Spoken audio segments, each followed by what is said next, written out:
સુરત જિલ્લાના મહુવા તાલુકામાં મહુડી ગામે સુરત સચિનથી નાહવા આવેલા 7 પૈકી એકનો પગ ફસાતા જીવ ગુમાવ્યો।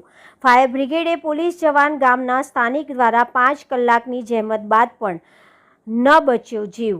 આખરે જેસીબીની મદદથી 5 કલાક બાદ બહાર કાઢવામાં આવ્યો। મહુવા તાલુકાના મહુડી ગામે પૂર્ણા નદીમાં નાહવા સુરત સચિનથી આવેલા યશવીર સિંઘે જીવન ગુમાવ્યું। સુરત સચિનના ઇકલેરા રોડ પાસે આવેલી આકાશ વિલાસ સોસાયટી ઘર નંબર 43માં રહેતો યશવીર સિંઘે ગુમાવ્યો જીવ। ઘટનાની જાણ થતાં તાત્કાલિક ધોરણે ફાયર બ્રિગેડે મહુવા પોલીસ પ્રાંત મામલતદાર આરોગ્ય વિભાગ ટીમ સહિતનો કાફલો ઘટના સ્થળે પહોંચી તાત્કાલિક ધોરણે બચાવ કામગીરી હાથ ધરાઈ હતી। Bureau chief Hanif Khan, Mahuva.